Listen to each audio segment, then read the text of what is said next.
For the past 4 years, with my colleagues, I have stood on the grounds of the old Capitol on Workers' Memorial Day.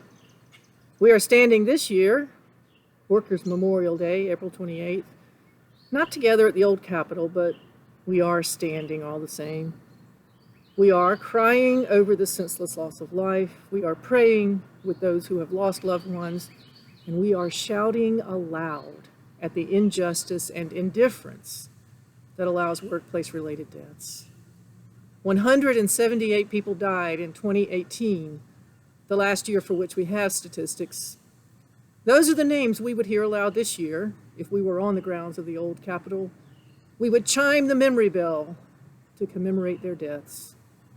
Who knows what the death toll will be this time next year, when so many people who never even worked a high-risk job are now exposed daily to a potentially deadly virus. What we do know is the numbers should not be as high as they are last year, this year, or any year. We have laws in this country to protect our workers, laws that previous generations of workers died to see put into effect. And yet, when tensions rise and crisis comes, we justify relaxing the laws to meet that situation. But these situations are precisely the time when we need to enforce the laws. People get hurt when they are forced to hurry. People get hurt when they are expected to cut corners. People get hurt when profit eclipses safety. People get hurt when they work without personal protection equipment. The North Carolina Council of Churches has long been an advocate for workers' rights. This belief is grounded in Scripture, where we find God's clear injunction to value the worker and the work. In fact, the first fruits of the work are so valuable. They are suitable only for God's consumption. Burnt offerings are more than an antiquated ritual we find in ancient texts. The burning of the first fruits, whether those fruits were plucked from a vine, raised in a field, or fashioned in a shop, was the cultural ritual of thankfulness. Thankfulness for the strength to work, and thankfulness for the resources with which to work. Only after giving thanks, tangible thanks for the products of labor, did one consider consuming for oneself or selling to someone else the remainder of the labor. If the worker's product is so valuable, how much more so the worker?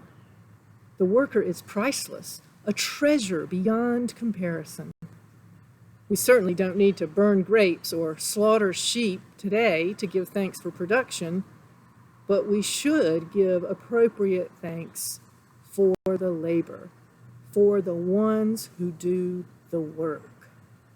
Some of our large corporations today could mitigate their harm by ensuring safe working conditions, no matter the cost. Why, just 10% of the profit margin of some of these large corporations could buy a lot of personal protection equipment. The government officials charged with protecting our workers could assess some fines for those neglecting to follow the rules. That ought to generate some income to help protect workers. But sadly, we know the saga. Money and might loom large. Friends, there is another way we are called to live together. The way that leads to justice rolling like water and righteousness like an ever-flowing stream. And we know what this looks like. Scripture is full of the images of the world aplenty that we can create if we deal with one another in ways of justice and righteousness. We only need to live into the picture that has already been painted for us. Thanks be to God for painting the picture.